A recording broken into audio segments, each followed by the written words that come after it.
Mga kapanalig, ang oras po natin ay 33 minuto makalipas ang ikalawa ng hapon.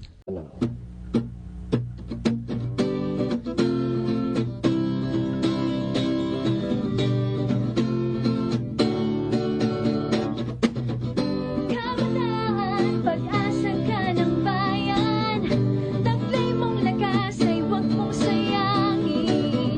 Mag-iisa, mag-ialam, iabot ang iyong kamay. Iwagay-way ang watawan ng kabataan. Ikaw ang bida sa usapang may puso. Ikaw ay kabataan, pag-asa ng bayan. Huwag mong hamakin ang iyong kabataan. Nasa iyong mga kamay, bukas na kay ganda. Kabataan, na-na-na. Sumama ka at tinig mo'y isigaw, ipagmalaki mo sa mundo. Kabataan, pag-asa ka ng bayan. Taglay mong lakas ay huwag mong sayangin. Mag-iisa, mag-ialam, iabot ang iyong kamay. Iwagay-way ang watawan ng kabataan.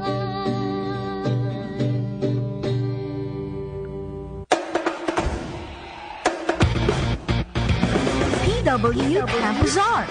Youth serving youth.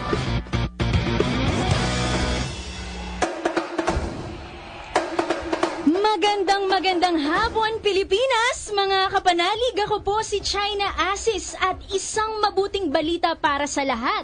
Bakit po? Dahil makakapiling mo sa buong buwan ng Oktubre, tuwing Sabado yan dito sa Veritas 846 sa inyong mga talapihitan.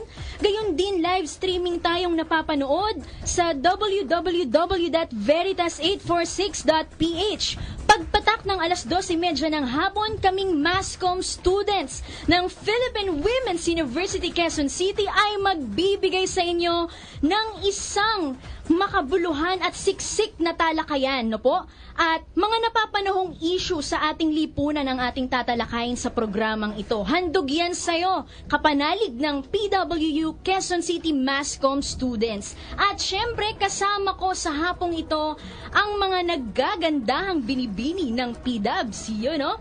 Ang salitang PWs po ay pinaikling tawag po namin sa aming mahal na universidad, no po?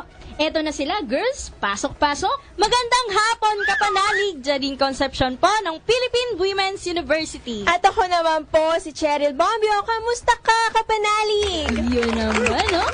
Boses pa lang, talagang panglakambini na ang datingan.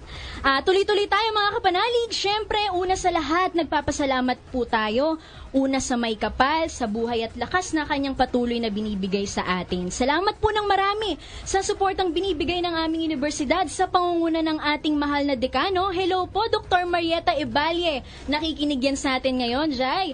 Sa amin pong mga professors, hello kina Ma'am Nancy Felipe, Sir Romel Linatok, Sir Bob, Sir Vino, Ma'am Mariano, at marami pang iba. At syempre, nako, pag ito, nakalimutan natin, malamang 5 tayo. Mga kaibigan, palakpakan natin ang napakasipag naming profesor na si Sir Clifford Sorita. Thank you, sir, ng marami sa inyong effort para po sa klase namin. Sa mga kaskwela namin na nakikinig ngayon sa mga kanya-kanyang mga bahay. Hello sa inyo, girls. Go! Gusto kong batiin ang nanay ko na nakikinig sa bahay, ang ate ko, ang pamangkin ko. At syempre, yung ate ko na nasa work, si Ate Cha, hello. Pati yung mga ka-work niya sa Meet Healthcare. At syempre, may special one, si Warren Chris. Hi! Yun naman talaga. Talaga na. Binabati ko ang aking mga kaibigan, kamag-anak, ang ating mga kapanalig na nakikinig sa atin ngayon. Magandang hapon po sa inyong lahat. Okay, teka, nagpakilala na ba kayo? Sinabi niyo na name niyo? Ba't parang hindi ko nadinig? Okay. Ayan, tuloy-tuloy tayo mga kapanalig. Sigurado excited na ang ating mga tagapakinig sa araw na ito. para sa ating programa, no? Bilang paniwala po ng aming unang salang dito, meron kaming ihahandog na maikling dula-dulaan sa iyo, kapanalig, Che. Pinamagatan namin ang dula-dulang ito na social networking. Aha, social networking. Sige, wag na nating patagalin pa. Tungkol kaya saan ang social networking na ito? Ibigay na natin. Roll tape, action! Halika na, May. Ang tagal kong hindi nakapag-internet eh. Bilisan mo naman kumilos. Ang bagal-bagal mo naman. Sandali lang naman, excited naman to masyado. Pasensya na. Kasi naman, ang tagal-tagal ko nang hindi nakakapagbukas ng account ko eh. O, eto na. O ano yun? Magko-computer po kami, kuya. Tig ilang oras kayo? Mga 1 oras lang ho. Sige, mapuna kayo sa number 5 tsaka number 6. Grabe, May. 3 araw din akong hindi nakapagbukas ng internet ah. Oh, bakit naman, Rose? May, ano to? Ano to? Oh, bakit? Ano ba yan? Patingin nga. May nagbukas ng account ko at naglagay ng kakaibang pictures at yung mga nakalagay na status, kakaiba din. Grabe naman. Sino naman gagawa niyan? May kilala ka bang pwedeng gumawa sa'yo niyan? At meron ka bang pinagsabihan ng password mo? Wala naman ako natatandaan na pinagsabihan ko ng password ko eh. Wala talaga. Oh, tama na, Rose. Huwag ka nang umiyak. Hindi ko alam, Mai. Hindi ko alam. Kaya pala ang dami na nagko-comment. Kaya pala iba ng tingin sa akin ng mga tao sa school kahapon pa. Tama na, Rose. Tama na. Huwag ka nang umiyak.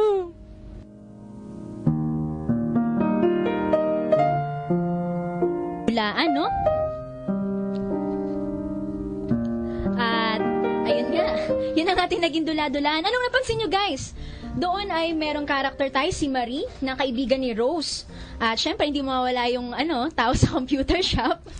Si Rose, lumalabas, merong naging status, nag-post ng pictures niya na wala siyang kinalaman doon. At ibig sabihin lang yan ay isang paraan ng cyberbullying. So mga kababayan, ang ating pong topic sa hapong ito ay cyberbullying. Talagang modernong-moderno. Dati ang bullying lang harapan lang. Halimbawa, lalaitin ka mula ulo hanggang pa, pati buhok mo, pati kuko mo, lahat lalaitin sa'yo. Pero ngayon, moderno na. Kahit sa telepono, talagang magagawa kang maasar ng mga may galit sa'yo, insecure sa'yo. Yan ang tinatawag nating cyberbullying. At napapanahon ito, Cheryl, Jai, dahil ayon sa ating pag-aaral, Marami na nga talaga nabibiktima ng cyberbullying na to, no? Ngayong hapon, pag-uusapan natin ang issues ukol dito. oo. At kaya natin naman imilalasakit na ito ang unang-una nating ihandog na pag-usapan sa ating mga kababayan. Kasi alam nyo ba, sa buong mundo talaga, lalo na sa abroad, talagang mas talamak ang cyberbullying. Mamaya nga malalaman natin na sa ibang bansa pala, dati pa man, meron ng batas na promoprotekta sa mga mamamayan nila para sa mga biktima ng cyberbullying. Tapos, como marami nang nabibiktima ng ganon, nakagawa na agad sila ng batas para doon, para maprotektahan yung mga biktima. Pero dito sa bansa natin, malalaman natin mamaya kung kailan lang nagkaroon ng batas para sa mga biktima ng ating cyberbullying. At syempre, mga kapanalig, pwede kayong magpadala ng inyong mensahe dito sa ating programa. Paano sila makakapagpadala ng mensahe nila, Janine? Mga kapanalig, kung meron po kayong mga katanungan, opinion o suggestions, i-text nyo lamang po ang numerong